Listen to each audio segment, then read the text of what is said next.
I arrived here on just before President de Klerk's speech. I immediately read all of the newspapers and listened to the radio, the TV, and what have you.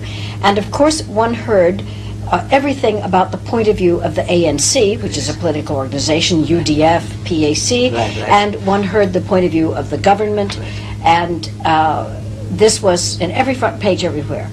There was practically no mention whatsoever of the opinions of either the colored community, the Indian community, or the Islamic community, Correct. And there may be Correct. others. Correct.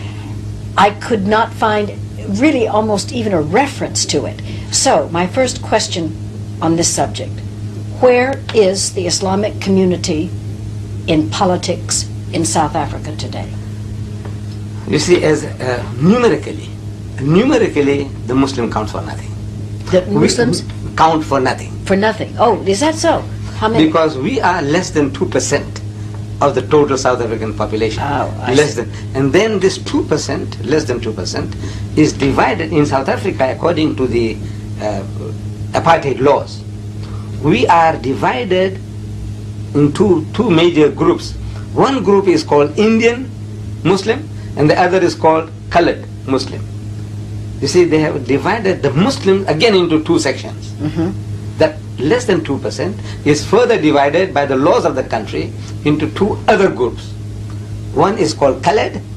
They call them Malays. They are coloreds. They go as coloreds in this country according to the South African laws.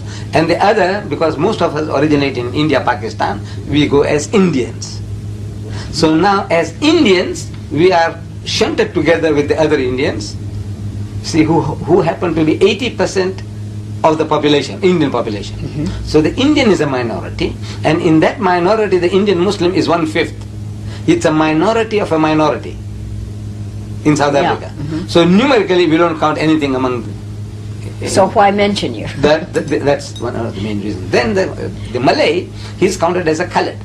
So among the colored community is also a minority. Colored is a minority. It's a bigger minority than the Indian. There are almost about 3 million coloreds, mixed between black and white.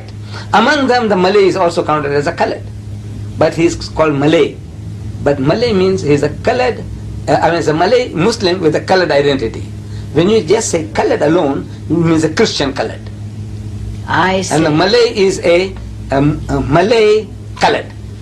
You know, for racially he's a colored, he carries a colored identity card, but religiously he's a Muslim, so they call him Malay, and the other Muslims here we call us Indians. So as such now, the Malay will have to start voting according to that colored group, whatever their votings are, you know, so they have this party and Conservative Party and Nationalist Party, so they start voting for them. And among the Indians they have the Solidarity Party and all the NP, whatever they call them, they vote for that. So in other words, there is no other way that we can make our presence felt. But the Muslim, we believe that we have solution to the problems of South Africa. Which way?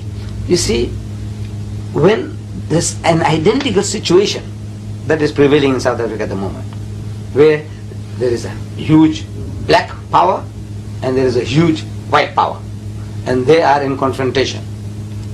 They both are playing a game. I hope that, you know, something good comes out of this. There's some sincerity on both sides and there is peace. Because if they both start going warring, then the rest of the community, we small people, will all get smashed in this battle of the giants.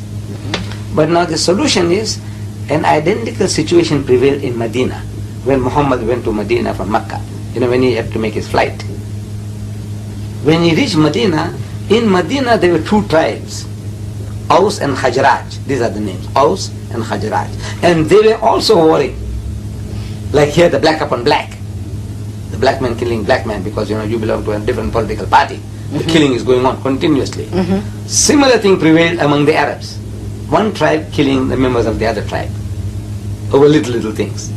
Until Muhammad set his sacred feet in Medina and he offered them the book, the Quran. This is God's revelation to you.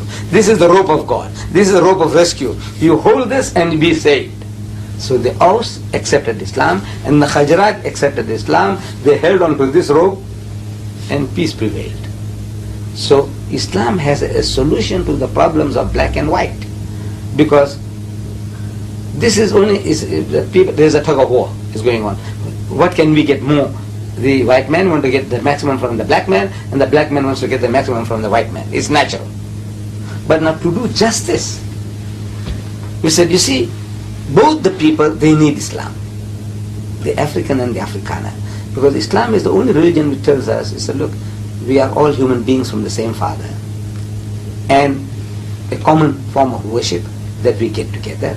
In the house of Islam, when you go even now, that you will find that the African Muslim, the Malay Muslim, which is a colored, the Indian Muslim, and an occasional white Muslim, they are all praying together.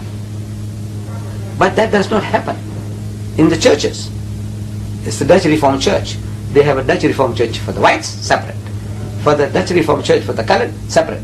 Dutch Reformed Church for the Indian, separate. Dutch Reformed Church for the African, separate.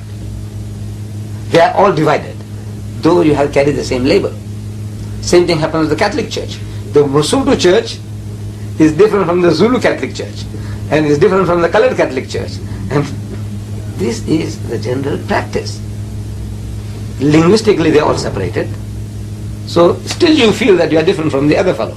In the house of Islam, wherever you come from, like when I come to Geneva, the mosque there, I am at home.